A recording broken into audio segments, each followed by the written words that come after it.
Ça va te sembler un peu fou, mais il existe bel et bien une recette secrète pour gagner 10 000 € par mois rapidement. Et j'ai décidé de te révéler cette méthode pour que tu puisses en profiter directement après cette vidéo. Je vais aller dans un niveau de détail que je n'ai encore jamais vu sur YouTube. Si tu appliques correctement les 8 étapes qu'on va voir ensemble, je te le garantis, tu vas très vite atteindre ton objectif des 10 000 € par mois. Et tu iras même bien plus loin. La différence entre cette vidéo et beaucoup d'autres contenus que tu peux trouver partout ailleurs sur le même sujet, c'est que moi je vais littéralement te prouver que cette méthode est la meilleure actuellement. Alors j'espère que tu es prêt, on est parti. On va commencer par un constat que j'ai pu faire lors de mes années d'entrepreneuriat et qui est plutôt frappant. 99,9% des personnes qui lancent un business font la même erreur. Ils recopient le business d'entrepreneurs qu'ils admirent. Des entrepreneurs qui pèsent des millions, voire des milliards, en se disant que eux aussi seront capables de créer des entreprises aussi lucratives que leurs idoles. Sauf que ça, c'est pas possible. Il faut être complètement déconnecté de la réalité pour penser ça. Je vais être un peu cru, mais il faut que tu te rendes compte que tu es bien différent que tous les entrepreneurs que tu admires. T'as pas d'argent, t'as pas de réseau, t'as pas d'influence, t'as peu d'expérience et surtout t'as pas des centaines voire des milliers d'employés. Eux, ils ont tout ce que je viens de citer à foison et donc peu importe l'idée qu'ils décident de lancer, ça finira par être rentable à l'échelle de millions voire de milliards de ventes. Parce qu'ils peuvent y mettre tellement de ressources que limite ça force la réussite de leur entreprise. Donc pourquoi est-ce que tu voudrais lancer un business qui nécessite tant de choses que tu ne possèdes pas? Imagine, c'est comme si Inoxtag avait décidé de monter l'Everest sans entraînement. Il serait déjà mort le frérot. Et là, quand tu m'entends le dire dans cette vidéo, ça te paraît logique de ne pas faire ça. Pourtant, tout le monde le fait. Moi, le premier. Ma première entreprise, j'ai voulu imiter le modèle d'une entreprise américaine qui faisait des millions. Ça marchait extrêmement bien pour eux, donc je me suis dit pourquoi pas moi. Sauf que j'avais oublié certains paramètres, comme par exemple qu'il fallait gérer l'administratif, la comptabilité, les finances, la logistique, la livraison, bref, des trucs que je maîtrisais pas du tout. En fait, il fallait de l'argent, il fallait des équipes, il fallait un réseau, j'avais rien de tout ça. Résultat, j'ai craché ma première entreprise à cause d'une erreur bête et ça m'a fait perdre un temps et une énergie folle. Et surtout, j'ai perdu une somme d'argent incroyable. Et là, je te parle seulement de mon exemple personnel, mais je sais que c'est le cas de centaines de jeunes chaque jour. Mais monter une appli, créer un média, lancer une marque e-commerce, créer un SaaS, tout ça c'est pareil, c'est trop dur, ça demande trop d'argent, trop de réseau. Maintenant, tu te dis sûrement, bon ok, il est marrant lui, mais du coup, c'est quoi le business à lancer? Justement, la première étape qu'on va voir ensemble, c'est la sélection du bon business model. Pour ce faire, on va se la jouer très cartésien et on va faire comme si c'était une problématique, une sorte d'équation et qu'on devait la résoudre mathématiquement. Et tout ça, ça va te prouver que c'est logique de choisir le business model dont je vais te parler. On va prendre les 4 business les plus répandus actuellement et que tout le monde veut lancer. Et on va les juger sur 3 critères principaux qui sont le capital de départ, les barrières à l'entrée et la marge dégagée par ce business model. On va donc prendre le e-commerce, la création d'un SaaS, l'affiliation et la création d'une agence marketing. Du coup, lequel est le meilleur? On va voir ça tout de suite. C'est simple, il y a un petit tableau qui va s'afficher tout au long de notre sélection. On va voir chacun des critères en profondeur de manière très chiffrée et cartésienne. C'est la meilleure manière de départager ces business, c'est surtout la manière la plus scientifique, donc la plus proche de la vérité. Parce que moi, je l'ai toujours dit, le business, c'est une affaire de chiffres. Si toutes tes décisions sont basées sur des chiffres et que tu les prends de manière cartésienne, tu as très peu de chances de faire de mauvaises décisions. On est donc parti avec le premier critère, le capital de départ. Bien évidemment, plus le capital de départ est faible, mieux c'est. Parce que l'argent actuellement, je pense que tu n'en débordes pas et c'est totalement normal. Il faut donc calculer les risques parce que tu peux pas te permettre de te mettre en danger. Il y a beaucoup trop de personnes qui viennent me voir et qui me disent qu'ils ont lancé leur entreprise mais qu'ils y ont mis toutes leurs économies depuis plusieurs années. Mais ça c'est trop risqué parce qu'imagine, tu es à un seul échec de ne plus avoir d'argent du tout. Donc tu peux pas prendre autant de risques. Tu peux pas y investir tout ce que tu as. Et du coup, si tu échoues une fois, tu n'auras plus rien, ça va te dégoûter de l'entrepreneuriat et tu vas t'arrêter là. On va donc bien faire attention aux chiffres nécessaires pour chacun des business models. Et on commence par le e-commerce. Malheureusement, l'époque dorée du dropshipping de 2017 à 2020 est terminée. L'époque où on pouvait prendre un vieux produit sur AliExpress, le mettre sur un shop Shopify et faire des millions, c'est révolu. Booba a détruit le marché des influenceurs au passage, ce qui n'a pas aidé le dropshipping. Avant, on pouvait créer une boutique dropshipping, je l'ai fait moi-même quand j'étais un peu plus jeune, avec 500 € et directement être rentable. Mais aujourd'hui, c'est plus le cas. Maintenant, pour faire une marque e-commerce qui fait du chiffre, qui est propre, qui a un beau design, qui a des produits respectueux, et là, il faut dépenser au moins 10 000 €. Et je suis gentil quand je te dis 10 000 €. Parce que tu as le développement du produit, tu as le packaging, tu as le design, tu as le site internet qui doit être étoffé maintenant. La logistique, les logiciels, payer la publicité. Donc voilà, c'est simple. Si tu n'as pas 10 000 € de côté, ne cherche même pas à te lancer dans le e-commerce parce que le marché est tellement concurrentiel que tu vas te faire bouffer par tous tes concurrents qui, eux, ont du budget. Ensuite, on enchaîne avec le logiciel SaaS. Alors là, laisse tomber. Les coûts de départ sont colossaux. Pour un bon SaaS, pour faire développer un bon SaaS, il faut compter entre 50 000 et 100 000 € de mise de départ. Créer un SaaS, c'est surtout pour les entrepreneurs chevronnés qui ont déjà des liquidités, donc déjà de l'argent qu'ils ont gagné et qui cherchent à le réinvestir pour faire un peu un effet de levier et créer un autre business. Ensuite, on passe à la formation en ligne. Alors là, je suis plein dedans puisqu'on vient de créer notre programme d'accompagnement Le Charbon, donc je peux parfaitement te parler des chiffres. Si tu veux faire les choses correctement et lancer un bon produit de formation en ligne, il faudra que tu dépenses un minimum 5 000 € avec tout ce qui est logiciel, création du site internet, hébergement de la formation, les publicités, etc. Encore une fois, 5 000 €, c'est difficile à trouver pour un jeune entrepreneur débutant. Et personnellement, j'ai dépensé plus de 70 000 € dans la création du programme Le Charbon. Et on finit avec l'agence de marketing. Là, c'est plutôt accessible à tous. Pareil, je possède une agence, on a commencé de zéro, donc je suis très bien placé pour en parler. On a commencé avec notre ordinateur et quelques logiciels qui nous ont coûté même pas 500 € depuis notre chambre. Ce qui est cool avec le modèle d'agence, c'est que tu peux lancer ton business de partout avec simplement un ordinateur et une connexion Wi-Fi. Il n'y a pas de coût de départ en fait. Maintenant, on va passer aux barrières à l'entrée pour chaque business. Et on commence avec le e-commerce. Le développement produit, ça coûte une blinde et c'est un métier à part entière. Ensuite, il y a tout ce qui est législation. Il y a eu le scandale Booba Magali Berda qui a fait naître énormément de règles et de lois qui ont été passées par le gouvernement français et européen vis-à-vis des produits dropshipping. Aujourd'hui, l'audience est très frileuse aux marques e-commerce et a du mal à acheter. Et c'est une activité qui est extrêmement réglementée. Tu peux pas te permettre de vendre n'importe quoi. Ensuite, il y a une grosse barrière à l'entrée qui est l'aspect technique. Tu dois tout faire tout seul au début parce que tu n'as pas de moyens. Et je peux te dire que créer un site internet, gérer la logistique, gérer le service après-vente pour tous tes clients, mais aussi gérer la publicité, mais ça, c'est une galère monumentale. Donc pour un débutant, c'est quasiment impossible de tout bien faire. Et le pire truc avec le e-commerce, c'est que tu dois tester 10 produits par semaine. Si jamais tu veux trouver un produit sur lequel tu es rentable, il va falloir que tu testes. Et donc ça implique du budget publicitaire à dépenser pour tester chaque produit.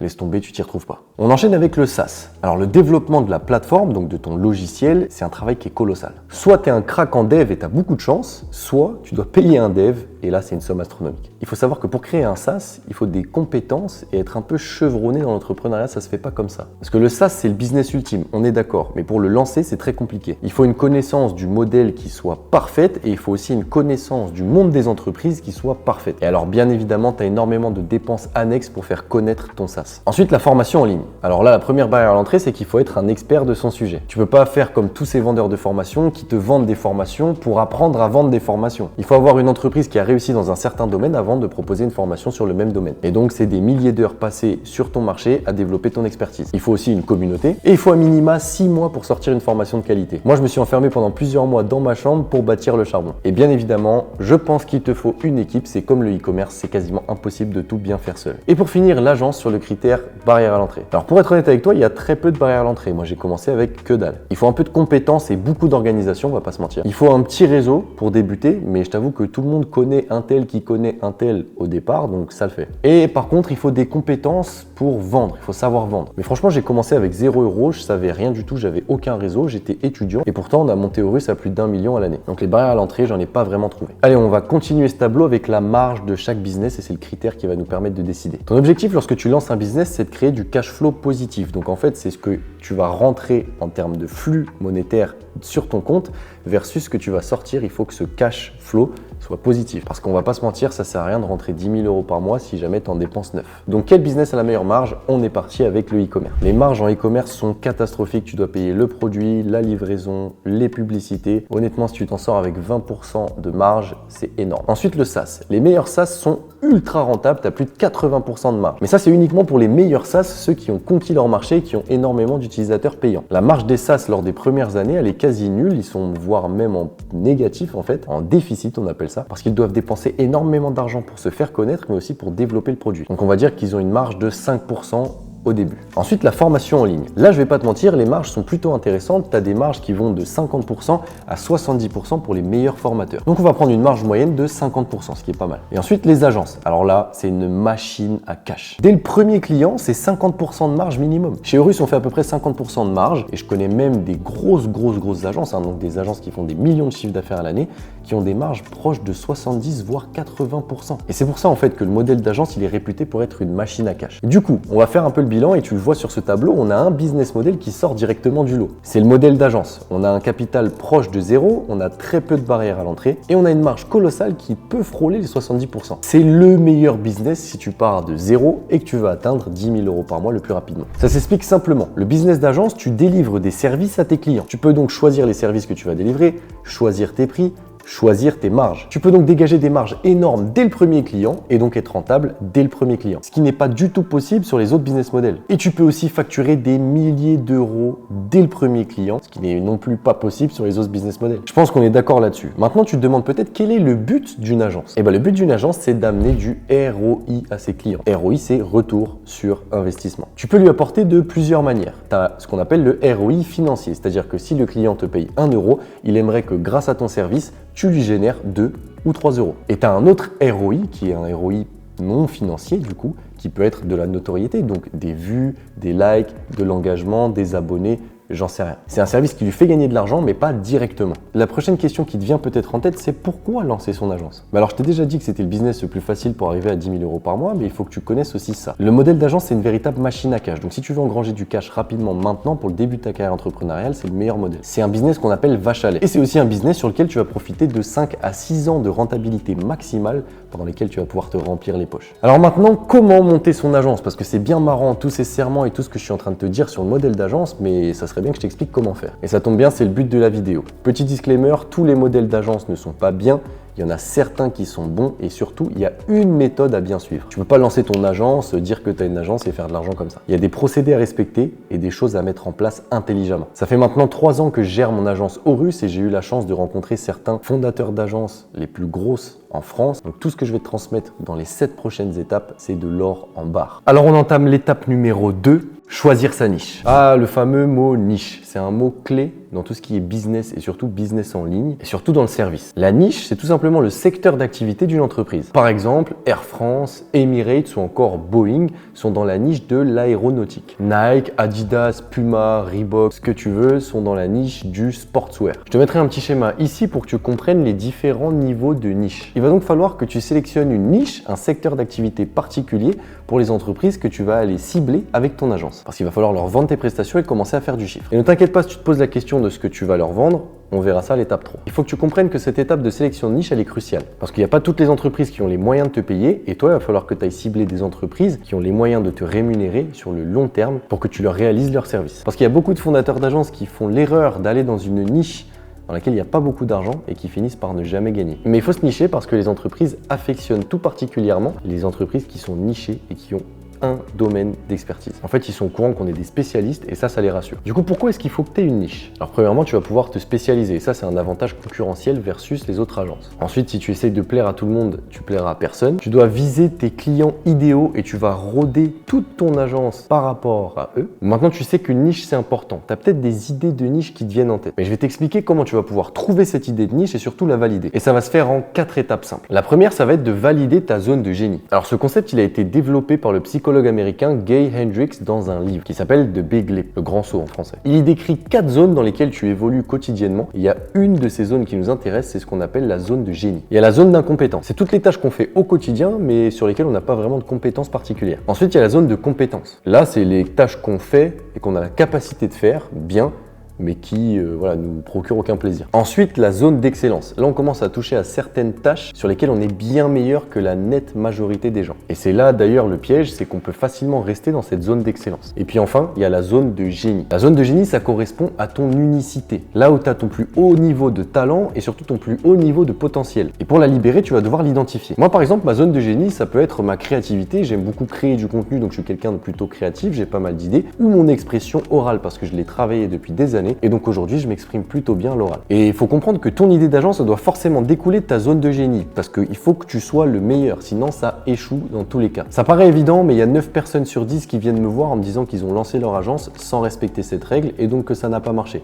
Normal. Du coup, comment trouver les compétences qui sont dans ta zone de génie? Parce que c'est ça la question. Et bien, il n'y a qu'une seule méthode, ça s'appelle l'introspection. L'introspection, c'est l'observation, l'analyse des sentiments et des motivations d'une personne par elle-même. Donc, il va falloir que tu te poses pendant quelques heures et que tu fasses une introspection profonde sur toi. Et pendant cette introspection, tu vas lister toutes tes qualités, tu vas lister toutes tes compétences, mais aussi tous tes défauts ou les choses que tu détestes. À la suite de cette introspection, tu auras juste à prendre tous les éléments que tu as listés et à les placer dans une zone spécifique. Donc par exemple pour moi qui sais cuisiner mais qui ne prend aucun plaisir, ça serait dans ma zone de compétences. Et de l'autre côté, tu vas lister toutes les compétences nécessaires aux idées de niche que tu pourrais avoir. Et tu vas comparer. Est-ce que les compétences nécessaires pour cette idée de niche correspondent à une compétence qui est dans ta zone de génie. Pour te donner un exemple, Horus, c'est une agence vidéo. Et comme je m'exprime extrêmement bien à l'oral, ma zone de génie comporte une compétence qui est l'expression orale, qui se retrouve énormément dans le métier de la vidéo, de l'audiovisuel, donc ça match. Par exemple, Horus, nous on accompagne les entreprises B2B qui ont du mal à transmettre des messages aux générations Z, enfin aux jeunes quoi. Et forcément, moi je suis quelqu'un de créatif, quelqu'un qui est à l'aise avec l'expression orale, donc forcément ça c'est dans ma zone de génie, et donc je suis en capacité de transmettre des messages via la créativité aux jeunes. Tu vois l'alignement, ça doit être la même chose pour toi. Et si les compétences nécessaires pour ta niche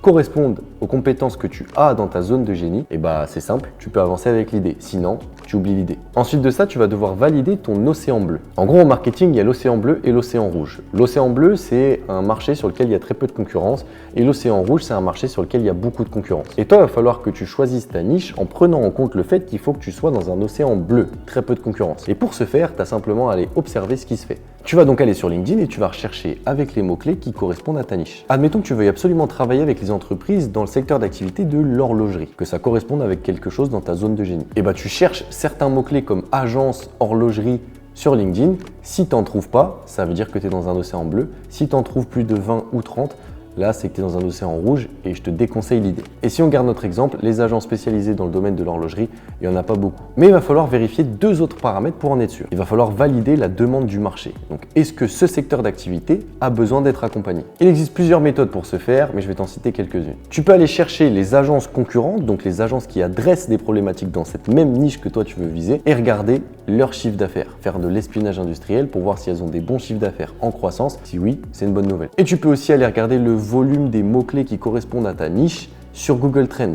Plus ils sont élevés, plus ça veut dire que le marché est tendu et donc que c'est bien pour toi. Pareil, si on garde notre exemple de l'horlogerie, ça peut être une bonne niche. Parce qu'il y a énormément d'entreprises qui se créent dans ce domaine. Google Trends est comme ça depuis quelques années, donc c'est bon signe. Et ensuite, le quatrième et dernier paramètre, c'est valider la capacité des entreprises de ta niche. Parce que si les entreprises dans ta niche, comme je te le disais, ne peuvent pas te payer, c'est red flag, t'y vas pas. Alors tu vas t'assurer de certaines choses, comme par exemple le fait que le chiffre d'affaires des entreprises que tu vas cibler est supérieur à 100 000 € par an. Il faut faire attention aux startups et aux solopreneurs. Ensuite, tu vas devoir vérifier la marge des entreprises dans ta niche et cibler uniquement des niches dans lesquelles les marges sont supérieures à 30%. Et pour ça, tu peux aller vérifier sur les documents publics. Il faut faire très attention aux entreprises de logistique, aux entreprises de vêtements, etc. par exemple. Et ensuite de ça, tu vas aller vérifier le panier moyen. Le panier moyen, c'est la somme moyenne qu'un client va dépenser chez ton client. Donc en gros, chez une entreprise qui est dans ta niche. Plus l'entreprise vend des produits chers, plus c'est facile de rentabiliser l'investissement pour eux. C'est-à-dire que s'ils payent une agence, mais que cette agence leur ramène une vente, mais que cette vente vaut 2 000 €, ça sera bien plus facile pour eux de rentabiliser que si une autre entreprise qui vend des produits à 20 € passe par toi. Tu vas leur faire une vente, c'est 20 € versus 2 000 €, tu as compris le mécanisme. Je vais te donner un exemple.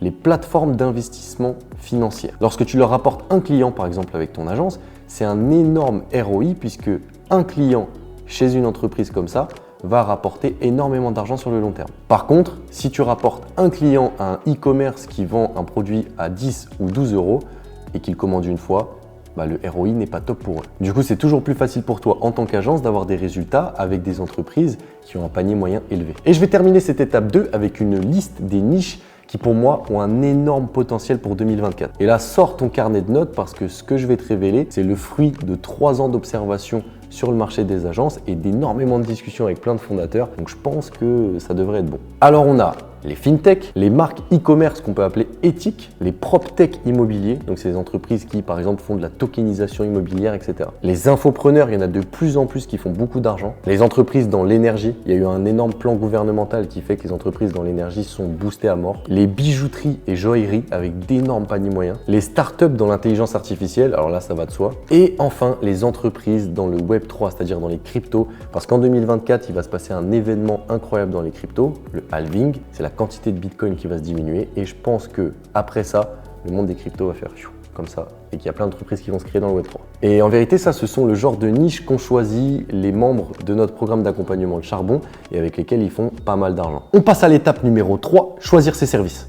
Si tu as suivi cette vidéo, tu es au-delà des 70% des personnes qui commencent cette vidéo, donc tu peux être très fier de toi. Ça dénote d'une force de caractère singulière. Maintenant que tu connais le type d'entreprise que tu vas aller cibler, il va falloir que tu trouves le service que tu vas aller leur vendre. Cette étape est aussi ultra importante. J'ai eu l'occasion de discuter et même de coacher pas mal de jeunes fondateurs d'agences qui à chaque fois sélectionnaient le mauvais service, n'utilisaient pas la bonne méthode et résultat, catastrophe. Donc toi, il va falloir que tu sélectionnes le service scrupuleusement si tu veux aller atteindre tes objectifs et, in fine, les 10 000 euros par mois rapidement. Avant tout, j'aimerais appuyer sur la différence entre une niche et un service. La niche, c'est le secteur d'activité de tes clients cibles et le service, c'est ce que tu vas leur délivrer. C'est donc la prestation ou l'accompagnement que tu vas leur vendre. Je te donne une petite liste de certains services qu'ont décidé de délivrer les membres du Charbon. L'agence d'influence, une agence UGC, une agence TikTok Ads, une agence de montage vidéo, une agence de community management sur Instagram, une agence de media buyer, c'est-à-dire d'achat média, une agence de ghostwriting ou de copywriting, écrire à la place des personnes, une agence d'email marketing. Donc voilà, tu l'as compris, il existe énormément de services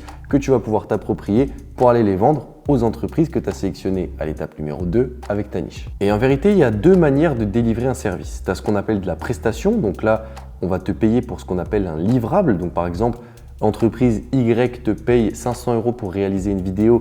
Dès que tu leur livres la vidéo, ta prestation est terminée. Mais il y a aussi le consulting. Là, tu ne délivres rien. Il n'y a pas de livrable matériel, mais par contre, tu les accompagnes, tu les coaches, tu les formes. Donc là, je t'ai présenté plusieurs types de services. Je t'ai présenté plusieurs manières de délivrer le service. Mais toi, il va falloir que tu te concentres sur un service et une manière de le délivrer. Pourquoi est-ce que tu dois te concentrer sur un service? Tu vas avoir une meilleure rétention. La rétention, c'est le temps pendant lequel tu es capable de garder un client. Tu vas délivrer un meilleur service si tu te concentres sur une chose, tu es toujours meilleur. Tu vas avoir une meilleure satisfaction client et tu vas gagner bien plus d'argent. Et pour choisir le service que tu vas délivrer aux entreprises de ta niche, il va falloir que tu te bases sur deux critères. Ce que tu sais faire et ce dont tes clients ont besoin. Autrement dit, tu vas devoir valider la demande vis-à-vis de ce service et valider la délivrabilité de ce service. Comment valider la demande? C'est un peu les mêmes méthodes que la validation de la niche, sauf que là, ça s'applique au service. Tu vas utiliser les mêmes outils, donc recherche LinkedIn, recherche Google Trends et tu peux même ajouter SEMrush qui est un logiciel qui va recenser le taux de recherche sur des mots-clés. Et si des agences concurrentes délivrent ce service mais pour une autre niche, c'est un bon signe aussi. Et maintenant tu vas devoir valider la délivrabilité. La délivrabilité, c'est ta capacité à délivrer ce service. Et pour ce faire, tu vas simplement devoir te poser une liste de questions et y répondre de manière honnête. Est-ce que tu as les compétences? Quelles sont les compétences qui te manquent? Est-ce que c'est possible de déléguer ce service? Donc, est-ce qu'il y a d'autres personnes qui sont capables de faire le service à ta place et tu vas les payer pour ça? Est-ce que tu peux apprendre rapidement les compétences nécessaires pour délivrer le service? Combien de temps il faut pour délivrer le service? Et tu peux aussi valider la délivrabilité de ce service avec les plateformes de freelance comme par exemple Malt ou Fiverr. Donc là, tu vas simplement chercher des personnes spécialisées et expertes d'un type de service et s'il y en a, ça veut dire que tu pourras déléguer plus tard. On en parlera à l'étape 7. Une fois que tu sais tout ça, même procédé qu'à l'étape 2, tu peux lister toutes tes idées de service d'un côté et de l'autre côté, valider un par un la délivrabilité et la demande concernant ce type de service. On passe désormais à l'étape numéro 4, définir tes offres. Tu possèdes désormais ta niche, donc les entreprises que tu vas cibler, ton service, donc le livrable que tu vas leur rendre. Tu vas devoir prendre ces deux éléments et constituer ton offre. L'offre, c'est tout simplement l'ensemble des éléments que tu vas proposer à ton client cible. Une offre de base, elle comprend les éléments qu'on a vus. Un service proposé à un certain prix, pour un client cible. D'ailleurs, on n'a pas parlé de prix ensemble, mais je vais t'expliquer rapidement les 3 manières de fixer tes prix en agence. La première, c'est la stratégie de pénétration de marché. Donc, tu vas tout simplement exercer des prix qui sont beaucoup moins chers que tous les concurrents. La deuxième, c'est la stratégie d'alignement de marché. Donc là, tu proposes des prix similaires aux concurrents. Et la troisième, c'est une stratégie qu'on appelle stratégie d'écrémage. Et là, tu vas proposer des prix qui sont bien supérieurs à la concurrence. Du coup, laquelle est la meilleure? Il n'y a pas de réponse arrêtée. Par contre, pour moi, il y a un chemin préférentiel. Il faut toujours que tu commences avec des prix qui sont faibles, donc une stratégie de pénétration, pour ensuite basculer lorsque ton agence sera un peu plus solide sur une stratégie d'alignement. Et enfin, lorsque ton agence atteint les 50, 100 000 euros par mois, uniquement là, tu peux pratiquer un peu les prix que tu veux, fixer les prix comme tu as envie de les fixer et donc adopter une stratégie d'écrémage. Là, on vient de voir les 3 composants d'une offre classique. Sauf que pour vendre et pour que tu vendes et pour que tu atteignes tes objectifs, 10 000 euros par mois, je te le rappelle, il va te falloir un peu plus que ça. Il y a un entrepreneur américain que j'aime beaucoup, que tu connais peut-être, qui s'appelle Alex Hormozy, qui dit que ton offre doit être tellement incroyable que tes prospects se sentiront bêtes de la refuser. Donc pour rendre ton offre irrésistible, il y a plusieurs composantes que tu vas devoir lui apporter. La première, c'est une haute valeur perçue. Donc il faut que tu donnes à ton client l'impression qu'il aura beaucoup plus que ce pourquoi il a payé. Ensuite, c'est une garantie. La garantie, c'est ce qu'on va proposer au client lorsqu'il paye pour qu'il se sente rassuré. Par exemple, nous, chez Horus, c'est une période d'essai. Ou par exemple, ça pourrait être un remboursement si pas satisfait par exemple. Et ensuite, tu as les composantes de l'urgence et de la rareté. Nous, en tant qu'être humain, on accorde automatiquement plus de valeur à quelque chose qui est limité. Et l'humain passe aussi beaucoup plus rapidement à l'action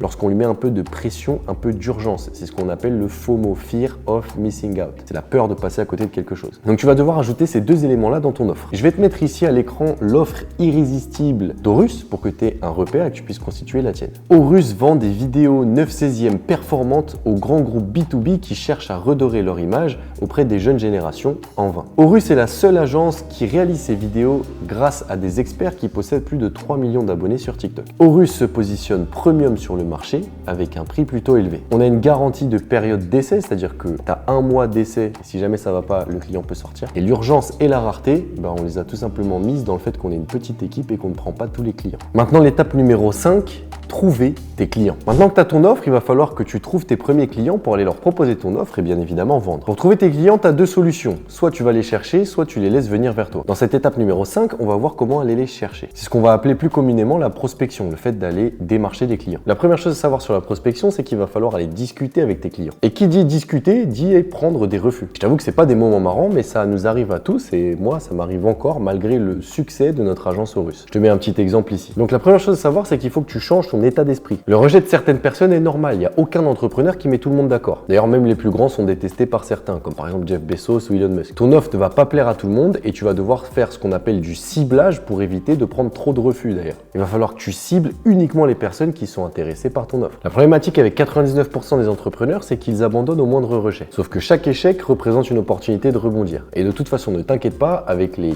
4 étapes précédentes, normalement on a bien travaillé ton offre, donc forcément elle va être amenée à être améliorée fur et à mesure de ce que tu vas faire, mais elle est quand même très solide et donc tu vas prendre très peu de refus normalement. Je veux pas que tu souffres de ce qu'on appelle le syndrome de l'imposteur et que tu penses que tu n'es pas légitime à aller démarcher des clients. Du coup, je vais te dévoiler comment faire, la méthode et on est parti. Et avant ça, je voulais te dire que tu es bien plus proche que ce que tu ne le crois d'atteindre les 10 000 euros par mois. Imagine que tu vends un service à 1 000 euros et que ton objectif c'est d'atteindre les 10 000 euros par mois. C'est d'ailleurs pour ça que tu as cliqué sur cette vidéo. Et c'est simple.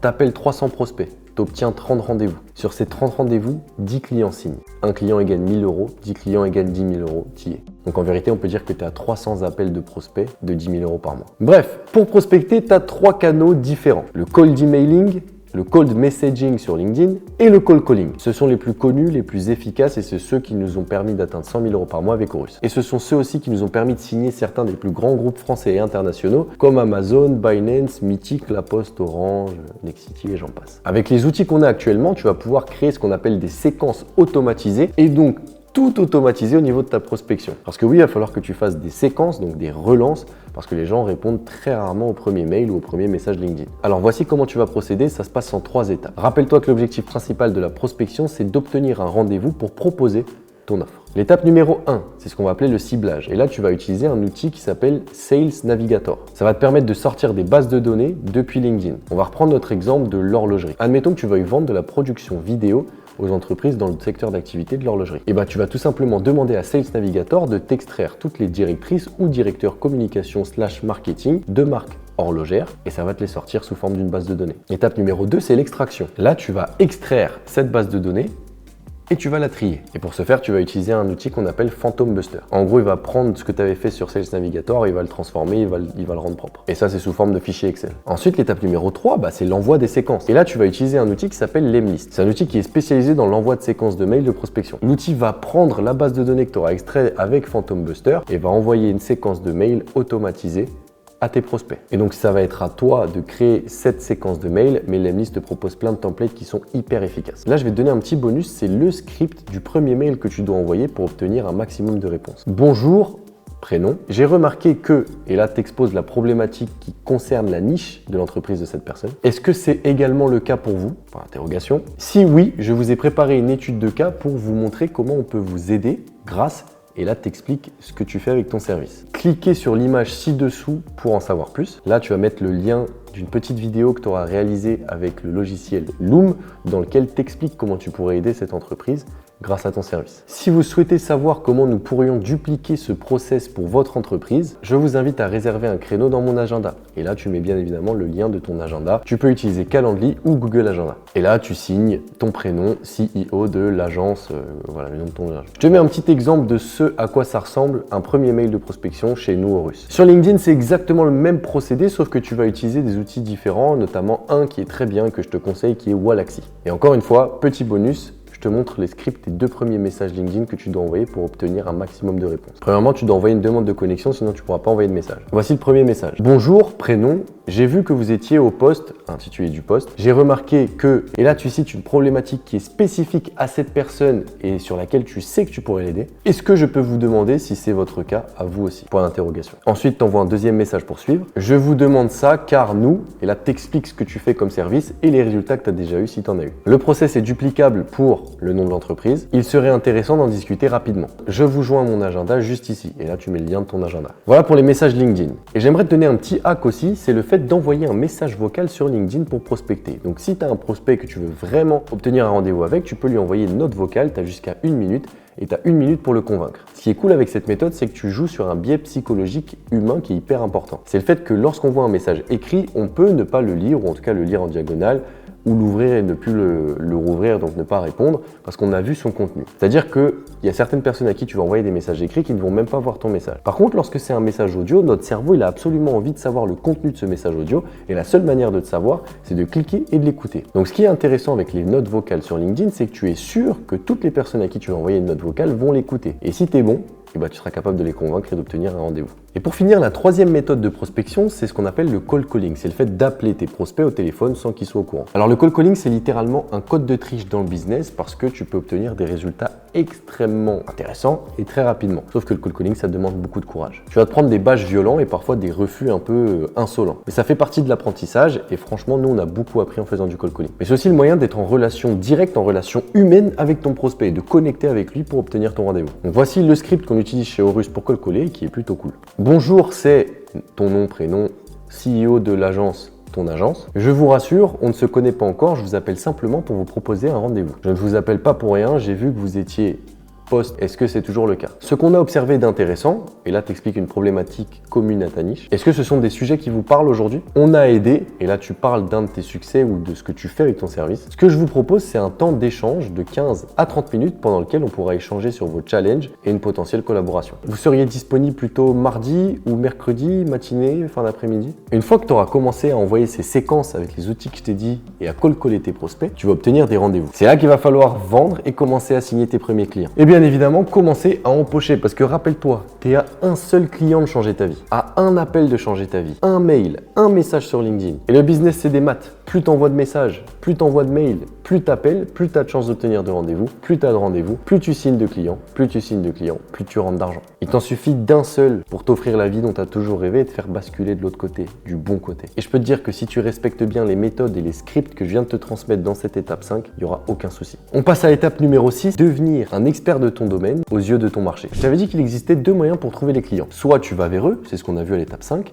soit ils viennent vers toi. Et dans cette étape 6, je vais te montrer comment les faire venir vers toi et faire ce qu'on appelle de l'inbound. En gros, c'est créer du contenu, parler de toi, parler de ton business, afin que les gens viennent te demander par eux-mêmes de les aider. Pour ça, la clé, ça reste de créer du contenu sur les réseaux. Et sur le long terme, ça finit par payer. Nous, chez Horus, jusqu'à il y a quelques mois, on ne faisait absolument pas de prospection. C'est nos clients qui venaient à nous parce qu'on créait du contenu de qualité sur les réseaux. On a atteint 50 000 € par mois uniquement grâce à l'inbound. Et on est loin d'être les seuls. Je te prends l'exemple de Théo Lyon qui a créé le groupe d'agence Kudak qui fait plus de 400 000 € de chiffre d'affaires mensuel aujourd'hui. Et ben, il a fait très peu de prospection. C'est pareil pour Harold Gardas qui a fait quasiment 5 millions de chiffre d'affaires avec son agence Com qui lui ne fait même pas du tout de prospection. Bref, tu vois que publier du contenu c'est ultra puissant mais il y a une bonne manière de le faire. Cette manière c'est ce qu'on va appeler le personal branding du fondateur ou de la fondatrice. En gros la méthode infaillible c'est de publier du contenu à titre personnel en tant que fondateur d'agence et pas au nom de ton entreprise, sinon ça marche pas. Donc ce que je suis en train de te dire c'est que tu dois prendre la parole toi en tant que personne sur sur les réseaux sociaux, pas au nom de ton agent. Parce que les gens s'en foutent de ton business, ce qu'ils veulent c'est voir l'humain. Après, bien évidemment, tu vas pouvoir choisir les réseaux sociaux sur lesquels tu publies, mais honnêtement, je te conseille LinkedIn. LinkedIn, c'est surpuissant et pourtant c'est encore sous-coté. Les entrepreneurs ont du mal à comprendre l'importance de LinkedIn. LinkedIn, c'est plus de 23 millions d'utilisateurs. C'est un réseau social professionnel. Donc c'est sûr et certain que tes clients, que tes futurs partenaires y sont. Donc va falloir que tu publies sur LinkedIn. Je peux te dire que c'est impressionnant pour y être souvent sur la plateforme, le nombre d'entrepreneurs qui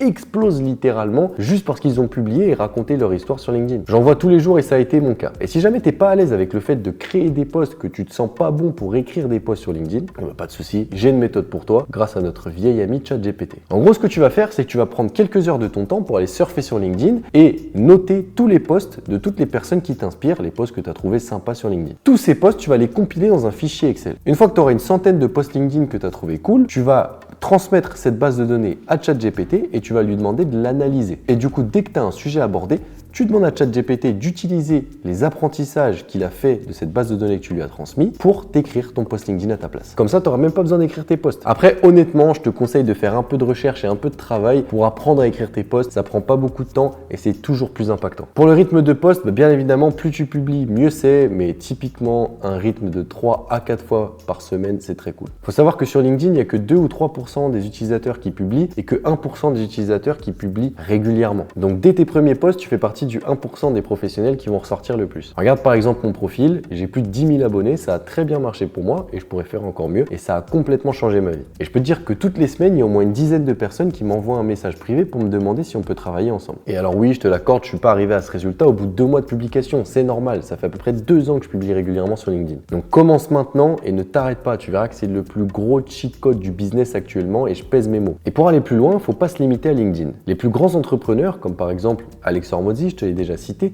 ou Gary Vee, ont créé ce qu'on appelle un framework. Et ça, c'est à reproduire pour créer du contenu tout le temps en masse. Et du coup, moi, ce que j'ai fait, c'est que quand j'ai commencé à créer du contenu, j'ai simplement répliqué leur méthode et ça a très bien marché. Aujourd'hui, j'ai un peu plus de 2 millions d'abonnés sur toutes les plateformes confondues. Et ça a grandement contribué au succès commercial d'Aurus. C'est pour ça que je te le présente. Et ces entrepreneurs, ils disent tous la même chose. Il faut partir d'une idée pour en faire une série de contenus. Donc en gros, il va falloir que tu mettes en place un système qui va te permettre, dès que tu as une idée, donc une thématique à aborder sur laquelle tu veux créer un contenu, et que tu sois capable de le décliner selon les plateformes. Donc une idée qui va te permettre de faire un post LinkedIn, un TikTok, un Reels, un short, donc TikTok, Reels et Short, c'est la même, mais aussi pourquoi pas un visuel Instagram et même une vidéo YouTube si tu te chauffes. Parce que de cette manière, tu vas partir d'une idée et diffuser ton message à beaucoup plus de monde et donc attirer beaucoup plus de monde. Et ça, ça signifie beaucoup plus de rendez-vous commerciaux, beaucoup plus de ventes, beaucoup plus d'argent, bref, t'as compris. Bref, tu dois toujours partir d'une idée. Admettons que tu aies envie de parler de la création de ton agence et de la raison pour laquelle tu décides de la créer.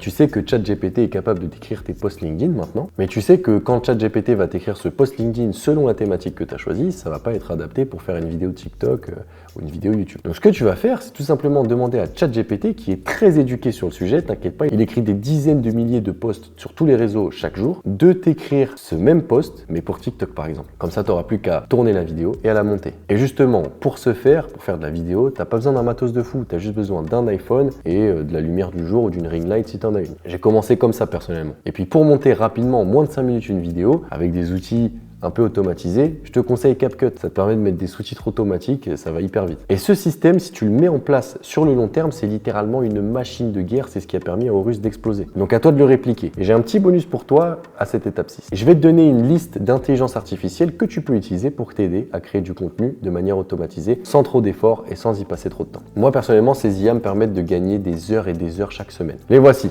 Alors le premier, c'est CapCut pour monter tes vidéos en littéralement 3 minutes. Ensuite, Submagic pour ajouter des sous-titres automatiques ainsi que des b-roll. TweetHunter pour créer des tweets à foison en automatique. Opus Clip pour transformer n'importe quelle vidéo longue en vidéo courte adaptée à TikTok ou Reels. Et enfin, HeyGen qui est une intelligence artificielle de clonage qui te permet de te dupliquer littéralement et d'avoir ton clone qui peut créer tes vidéos à ta place. Voilà, avec cette étape 6, tu sais maintenant comment devenir une figure d'autorité sur ton marché et comment avoir un pas d'avance sur la concurrence, parce que ça, je peux te dire que personne ne le fait. On passe à l'avant-dernière étape, l'étape 7, délivrer des résultats. Si tu es arrivé à ce niveau-là de la vidéo, franchement, tu fais partie du top 1%, tu peux être très fier de toi, tu peux te féliciter. Et tu as sûrement déjà beaucoup appris, en tout cas, c'est mon objectif. Dans cette étape, on va voir comment délivrer les services et donc délivrer du résultat aux clients que tu auras signé grâce aux 6 étapes qu'on a vues ensemble. Parce qu'on l'a vu, tu sais comment vendre, tu sais quoi vendre, à qui le vendre, mais encore faut-il savoir comment réaliser le service. Et bien évidemment, satisfaire ton client, sinon tu le garderas pas. Je t'en ai parlé tout à l'heure, mais il y a une métrique qui est très importante dans le business d'agence et le business de service au global, c'est la rétention client. C'est la capacité que tu as à garder un client sur le long terme. Et plus ta rétention client est élevée, plus tu vas gagner de l'argent. Et on dit qu'une rétention client d'1 an, c'est incroyable. C'est le goal. Bref, pour délivrer tes services, tu as deux méthodes qui sont fondamentalement différentes. Soit tu réalises les services par toi-même, soit tu engages et tu rémunères quelqu'un pour faire les services à ta place. Et les freelances, c'est ceux que tu vas engager, ce sont des experts dans leur domaine qui sont indépendants et qui réalisent des services pour des clients. Typiquement, nous, chez Horus, lorsqu'on a besoin de créer des vidéos, on va appeler des freelances vidéastes qui vont venir avec leur matos filmer les vidéos pour nous. On va voir comment utiliser les deux manières dans cette étape. Mais d'abord, il y a une marche à suivre. Dans un premier temps, il va falloir que tu délivres les services par toi-même, que tu apprennes à délivrer les services et ensuite, tu pourras déléguer. Parce qu'il y a une règle que plein de jeunes entrepreneurs ont tendance à oublier, c'est le fait qu'il faille déléguer uniquement ce que tu sais faire. Parce que c'est une grave erreur de faire ça. Si tu ne sais pas faire, si tu ne sais pas réaliser le service, comment tu vas vérifier si c'est bien fait? Comment tu vas savoir lorsqu'il y aura une erreur? Comment tu vas savoir que tu auras de bons résultats? Du coup, dans un premier temps, il va falloir que tu réalises les services par toi-même. Et pour apprendre, rien de plus simple. Il y a des milliers et des milliers de ressources gratuites et payantes sur Internet. Je donne l'exemple de YouTube, il y a littéralement tout ce que tu recherches. Et si tu veux aller un peu plus loin, tu peux investir dans un programme de formation qui va te permettre d'accélérer toute la montée en compétences dont tu as besoin. Et puis de toute façon, il n'y a pas de secret. Ce qui va vraiment te former, c'est le test. Donc il faut que tu prennes des clients, au début des clients pas chers, comme je te le disais, avec une stratégie de prix qui est très basse et ça va te permettre de tester, d'itérer, de devenir meilleur. Si on reprend notre exemple qui nous sert depuis le début de cette vidéo des entreprises dans le domaine de l'horlogerie et que tu décides de leur proposer, je sais pas, de la gestion de publicité sur Instagram. Et il y a au moins 1000 vidéos sur YouTube en français et en anglais qui te parlent de comment faire pour gérer la publicité Facebook Ads ou TikTok Ads pour tes entreprises clientes. Une fois que tu auras réalisé plusieurs fois ces services, que tu seras monté en compétences, que tu auras appris, là, tu pourras déléguer pour gagner du temps et te concentrer sur la prospection, la vente, ce qui va te rapporter réellement de l'argent. Et ça, c'est le seul chemin à prendre pour faire monter ton business. Je vais t'expliquer comment trouver des très bons freelances, mais avant ça, petit disclaimer. Il y a une règle à respecter lorsque tu lanceras ton agence, c'est qu'il faut toujours que tu aies 50% de marge brute au-dessus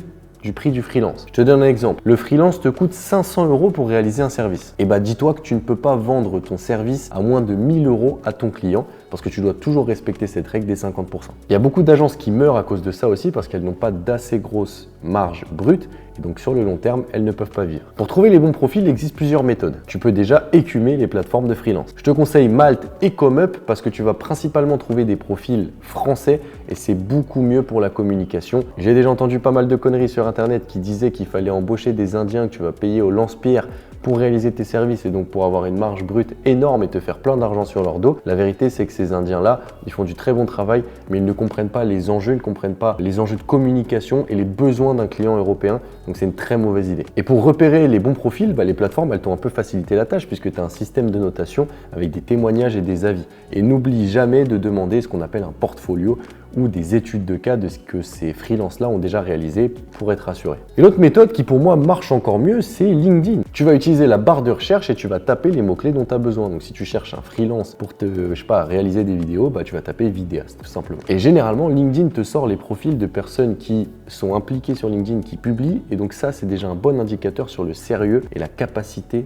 de ce freelance. Là, la seule différence, c'est que tu vas devoir aller les démarcher directement et leur demander les informations nécessaires pour te rassurer dans les DM. Bon voilà, grâce à cette étape 7, tu connais comment délivrer les résultats par toi-même, il n'y a pas de secret. Puis ensuite, déléguer, pareil, il n'y a pas de secret. Et surtout, ne fais pas l'inverse parce que ça, c'est un gros piège et c'est l'une des raisons principales pour lesquelles beaucoup abandonnent. Maintenant, on va passer à la 8e et dernière étape de cette vidéo. Celle qui te fait passer d'un business solide à un business qui génère des revenus monstrueux, astronomiques, tout ce que tu veux. Étape numéro 8, automatiser et scaler. Cette étape-là, c'est l'étape la plus difficile à atteindre. Mais le problème, c'est qu'il me faudrait des heures et des heures pour t'expliquer tous les composants de cette étape. J'aurais pas le temps de tout te transmettre dans cette vidéo. Il faut que je la garde un minimum courte, même si elle est déjà très longue. Donc si t'en es là, c'est que tu es quelqu'un d'extrêmement déterminé. Mais ce qui se passe à l'étape 8, c'est que tu as deux chemins à emprunter. Le premier chemin, c'est celui que va emprunter la majorité des personnes qui ont suivi la vidéo jusqu'ici. Ce chemin numéro 1, c'est tu prends les informations de la vidéo, tu n'appliques pas ce que tu as appris, tu lances jamais ton agence, tu procrastines, tu hésites et tu passes à côté de l'opportunité de changer ta vie. Et puis, il y a l'autre chemin, le chemin que le top 1% emprunte. C'est le chemin numéro 2. Tu vas passer à l'action. Enfin, tu vas appliquer ce qu'on a vu dans la formation, tu vas essayer de contacter tes premiers prospects le plus tôt possible. Et tu vas vouloir tout exploser et atteindre les 10 000 € par mois le plus rapidement. Autrement dit, ces personnes-là qui vont emprunter le chemin numéro 2 vont prendre la décision que j'ai prise il y a 3 ans et qui a complètement changé ma vie. Pour ces personnes-là, dont j'espère que tu fais partie, j'ai quelque chose. Pour aller plus loin justement, pour scaler véritablement et rentrer dans cette étape 8. J'aimerais donc te présenter le charbon. Le meilleur accompagnement pour lancer ton agence en France, et c'est pas moi qui le dis, je te mets quelques avis. Les méthodes que j'enseigne dans le charbon m'ont permis de vivre la vie dont j'ai toujours rêvé. Je gagne plus de 20 000 € par mois, je voyage où je veux, quand je veux. Je vis dans l'appartement de mes rêves, je peux m'acheter littéralement ce que je veux. Je donne des cours dans un top 3 écoles de commerce. Je suis dirigeant d'une entreprise qui compte 10 salariés et qui travaille avec certains des plus grands groupes français. Je suis entouré de personnes archi inspirantes et des tueurs dans le business. Bref, je suis libre et je vis de ma passion. Et tout ça, ça s'est fait en l'espace de 2 ans parce que je me suis bougé le cul et je suis passé à l'action. J'étais encore étudiant en alternance il y a 2 ans, donc tout est possible, vraiment. J'ai réussi en appliquant des méthodes précises que j'ai toutes condensées dans le charbon. Le charbon, c'est un programme qui a mis plus d'1 an à voir le jour, dans lequel j'ai investi plus de 70 000 €. C'est un programme qui a été co-conçu par mes abonnés. Plus de 1500 personnes m'ont aidé à co-construire la formation. Et ce projet, c'est un projet qui peut changer ta vie du tout au tout. Et je pèse mes mots. Alors maintenant, dans les détails, qu'est-ce que le charbon ? C'est simple, c'est une formation pour t'aider à lancer ton agence en partant de zéro. Pour atteindre 10 000 € par mois et même 100 000 € par mois, ça va jusque là. C'est même carrément un incubateur d'agence et on est les seuls en France à pouvoir utiliser ce terme puisque c'est ce qu'on est vraiment. Le charbon, c'est aussi le seul programme d'accompagnement proposé par un fondateur d'agence à plus de 7 chiffres annuels, toujours en activité. Le charbon, c'est une formation en ligne avec plus de 150 heures de contenu vidéo. Mais le charbon, c'est pas uniquement moi qui vous donne des cours comme je suis en train de le faire avec cette vidéo-là. C'est plus de 20 experts fondateurs d'agences qui interviennent au sein de la formation pour animer des modules sur leur secteur d'activité et leur domaine d'expertise en particulier. Et ces mecs-là, ils font des millions avec leur agence et ils interviennent au sein du charbon. Parce que j'ai décidé de m'entourer des meilleurs pour justement faire le meilleur programme d'accompagnement possible. Mais c'est pas tout puisque le charbon, c'est aussi l'accès à un canal Discord privé de fondateurs d'agences à succès. Ce Discord, il sera là pour répondre à toutes tes questions, créer des partenariats, mais surtout pour te débloquer de certaines situations. Mais c'est pas fini puisque le charbon, c'est aussi des interviews exclusives de fondateurs d'agences qui font plus de 10 millions de chiffres d'affaires annuels. Le programme se compose de 3 étapes, débuter, grossir, scaler. Avec l'objectif principal que tu devras toujours avoir en tête,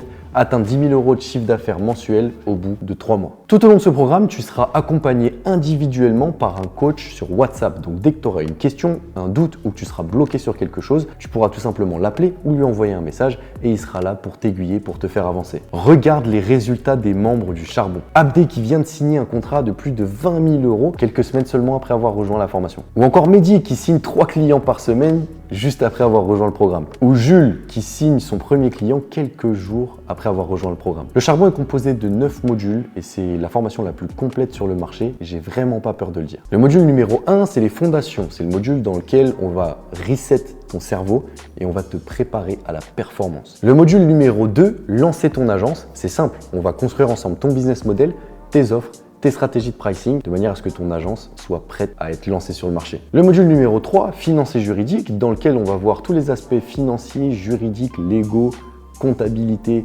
bref, tout ce qu'il y a autour de la création d'une agence en France qui est hyper important pour toi et en Europe aussi d'ailleurs. D'ailleurs, à la fin de ce module, tu auras la possibilité de réserver un coaching privé avec moi directement pour que je puisse valider ton business model, ton idée d'agence et que tu sois sur la bonne voie. Chaque membre du charbon a le droit à ce coaching privé et d'habitude, je facture 500 € l'heure pour ce genre de prestation. Et donc, suite à ce coaching, tu pourras continuer le programme en toute confiance. Le module numéro 4, c'est les outils dans lequel on va te présenter tous les outils que tu dois absolument utiliser avec ton agence. Le module numéro 5, la prospection, qui est animée par un expert de la prospection qui s'appelle Denis, dans lequel il va t'expliquer comment tu vas pouvoir aller attraper et prendre des rendez-vous avec les clients de tes rêves le plus vite et le plus rapidement possible. Le module numéro 6, qui est aussi animé par un crack personal branding, Marwan qui nous anime ce module, dans lequel il va t'expliquer comment, grâce à la création de contenu et la publication de posts, tu vas pouvoir créer une véritable machine à lead, à prospect et donc à client. Le module numéro 7, la vente, qui est animé par Axel, un expert de la vente, dans lequel il va tout simplement t'expliquer et t'apprendre l'art de la vente, parce que oui, c'est un art,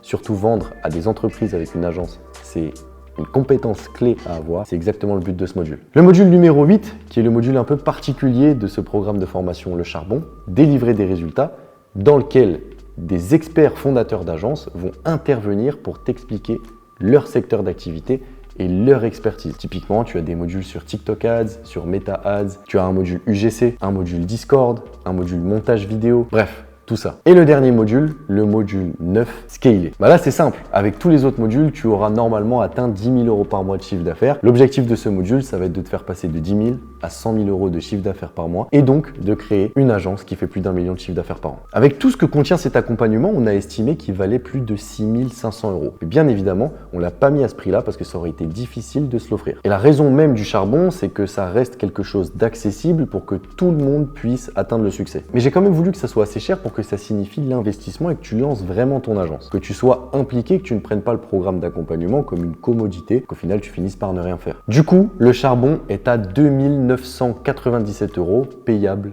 en 10 fois. On s'est dit tout simplement que le charbon est la meilleure manière de créer une agence à plus d'1 million d'euros de chiffre d'affaires pour 300 euros par mois. Parce que tu l'as compris, le programme est environ 3 000 euros. Sur 10 mois, ça fait environ 300 euros par mois. Mais attention, je suis pas là pour te vendre du rêve. Le charbon, c'est pas voilà, en un claquement de doigts ce qui va te faire réussir. Il va falloir y mettre de la sueur et du sang pour atteindre tes objectifs. Par contre, si tu y mets les ingrédients, le charbon te garantit la réussite. Et justement, j'utilise le terme garantir parce qu'on a mis la garantie ultime en place. On savait que certains allaient hésiter et que 300 euros par mois, 3 000 euros pour la totalité, c'est un prix qui est quand même assez conséquent. Alors avec la garantie qu'on a mis en place, je vais essayer de t'enlever de ton esprit le fait que 300 euros par mois c'est cher. C'est simple, si tu ne génères pas 5 000 euros de chiffre d'affaires mensuel 3 mois après avoir rejoint et appliqué la méthode Le Charbon, on te rembourse intégralement la formation. Je vais te le reformuler. En gros, on rembourse toutes les personnes qui n'ont pas réussi à changer leur vie avec le charbon. C'est te dire à quel point on est confiant de ce qu'on a mis dans le programme. Pour nous, l'échec est inconcevable tellement on a investi dans ce programme d'accompagnement. On va te prendre littéralement par la main pour t'emmener vers les sommets et donc les gros chiffres. Pour récapituler, Le Charbon, c'est plus de 150 heures de contenu, c'est plus de 20 experts fondateurs d'agences qui interviennent, c'est 4 lives de coaching par mois,